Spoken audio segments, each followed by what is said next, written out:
Good morning. Welcome to the E3 Weekly Market Report. It is Thursday, the 24th of August. Exports have just come out. We're going to go straight to those right now. Cotton market had a good number here. Sales of 277,600 running bales. As for 2017-18, China took 45,100. Mexico took 44,200. Vietnam took 37,200.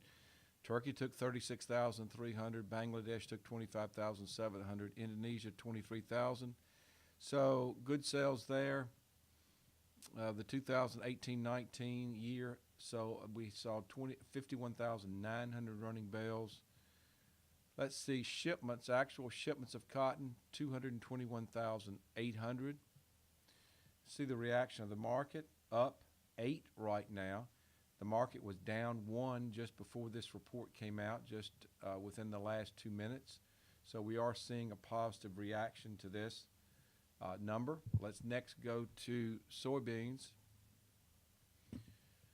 All right, soybeans, net sales reductions for the 2016-17 year.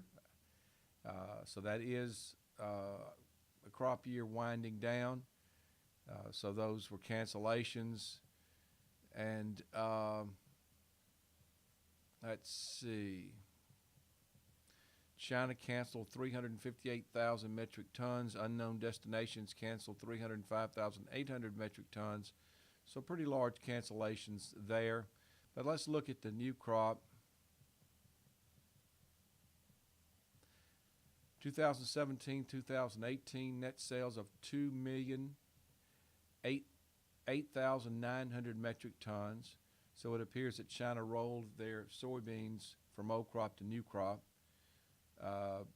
We do see China.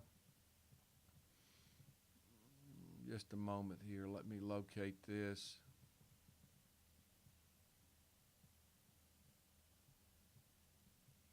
China bought 2 million, as I said, 2,008,900 metric tons. No, that's the total sales, but China took 1,351,000 metric tons of that. Unknown destinations took 533,500, and Bangladesh took 55,000 metric tons. So, as I said, China canceling old crop, rolling it forward to new crop. Reaction of the market, soybeans right now are up 4 1/4. When the report came out, just seconds before the report, it was up 4 1/4. No reaction there. Corn.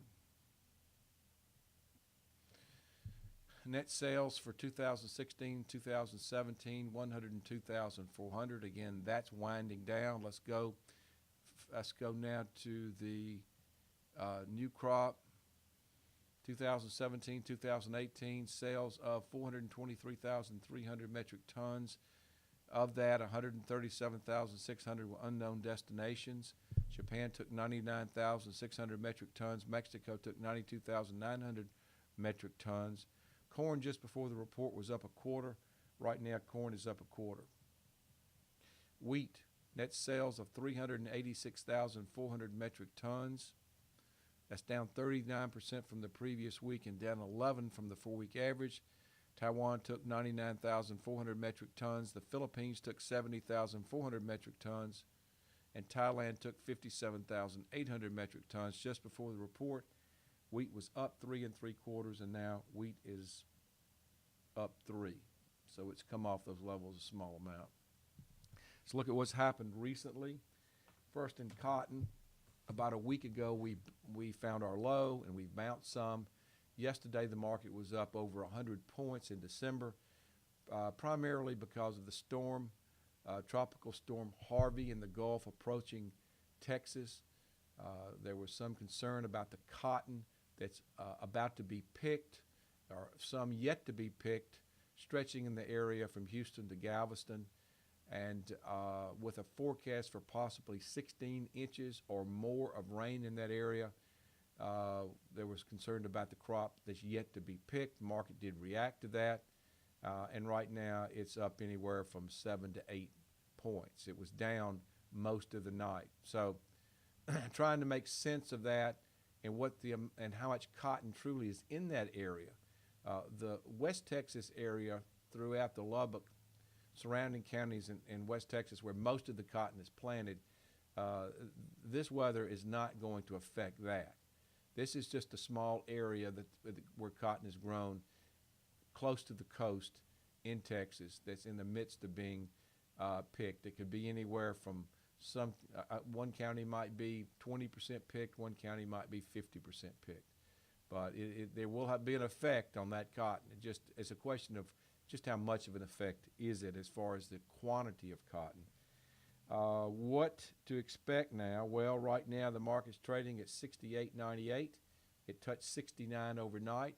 It got to 69.47 yesterday and could not hold it. It's possible this market could trade up between 69 and 70.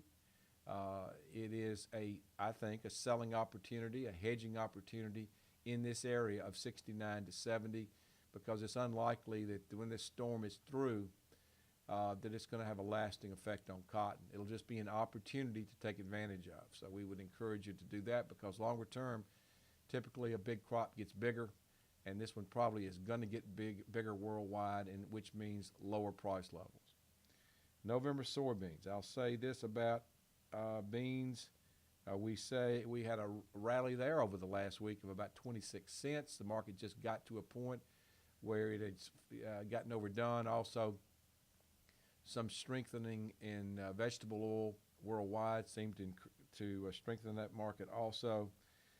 Right now we've got November beans trading in the area of 9.42 3/4. I think it's possible for that market to rally toward the 9.50 level. That'll also be an opportunity to take advantage of, because that's going to be a big crop.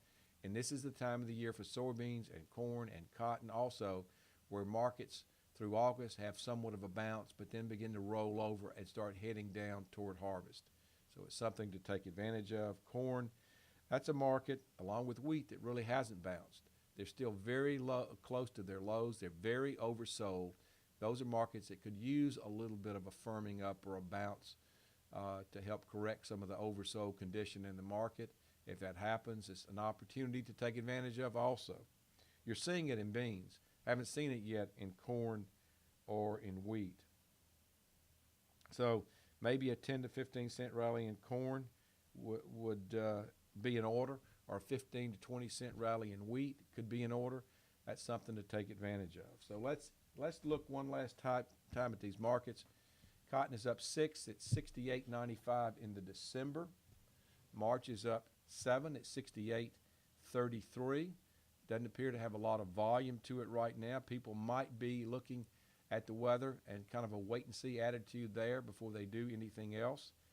Soybeans are up 4.5. That's pretty close to where it was before the report. November's at 942.5. December corn's up 0.5 at 356.25. Pretty close to where they were when the number came out. September wheat up 3.25 at 406.5. It's actually slightly lower from where it was before the report. That's it. Have a good day, and thanks for joining us for the E3 Weekly Market Report.